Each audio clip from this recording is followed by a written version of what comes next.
केसवची पारू नेसली ग नेसली गोनावा सारा बोला मासे गोपी शेटचे फ्रेश मासे बोला मासे गोप्या चल बाजारची पावती फार 50 रुपये मस्त मोठं दुकान लावलंय. आले का सकाळ सकाळ पावती मागायला इथं अजून बोनीचा टायमिंग आहे. आमच्या सारख्या गोरगरीबांना तुम्ही उतरून देणार आहेत का नाही? तुमच्या पायपार निम्मा बाजार बंद पडायला लागलाय तरी सुद्धा बिल्ला जेव्हा पावत्या मागता राहू तुम्ही. गोपी शेट 50 रुपयाचे मासे द्या बरं. त्याला डोकं नकन शेपूट पण नको बरं का. पण अरे काय तो तोंड पाहिलं का तो पेक्षा आमचा चिलपी गोरा आहे. अरे 50 रुपयाचे मासे मागतो लाज वाटत नाही का? त्यापेक्षा 50 रुपयाची सुकट बोंबील नेतो आता घरदार खाईन.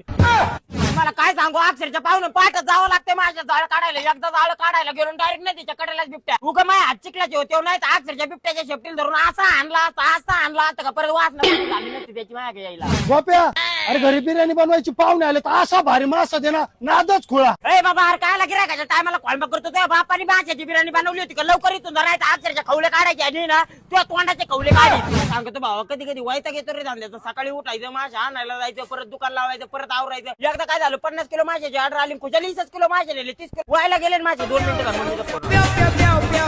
हॅलो गिराईक नसन तर घरी पाहुणे आलेत.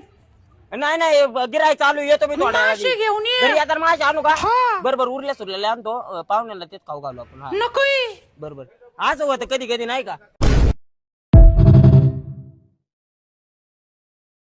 केसवची पारू नेसली ग नेसली गोनावा सारा बोला मासे गोपी शेटचे फ्रेश मासे बोला मासे. गोप्या चल बाजारची पावती फार 50 रुपये मस्त मोठं दुकान लावलंय. आले का सकाळ सकाळ पावती मागायला इथं अजून बोनीचा टायमिंग आहे. आमच्या सारख्या गोरगरीबांना तुम्ही उतरून देणार आहेत का नाही? तुमच्या पायपार निम्मा बाजार बंद पडायला लागलाय तरी सुद्धा बिल्ला जेव्हा पावत्या मागता राहू तुम्ही. गोपी शेट 50 रुपयाचे मासे द्या बरं. त्याला डोकं नकन शेपूट पण नको बरं का. पण अरे काय तो तोंड पाहिलं का तो पेक्षा आमचा चिलपी गोरा आहे. अरे 50 रुपयाचे मासे मागतो लाज वाटत नाही का? त्यापेक्षा 50 रुपयाची सुकट बोंबील नेतो आता घरदार खाईन.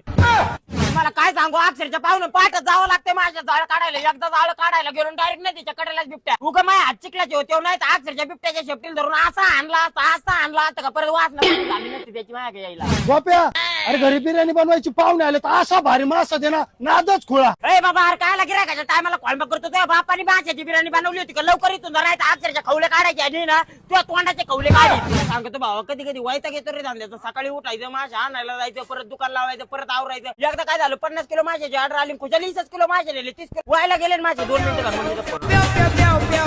हॅलो गिराईक नसन तर घरी पाहुणे आलेत. नाही गिराय चालू येतो मी थोडा मासे घेऊन ये. घरी आता मासे आणू का? हा. बरोबर उरल्या सुरलेल्या आणतो पाहुण्याला तेच खाऊ घालू आपण. हा नकोय. बरोबर असं होतं कधी कधी नाही का?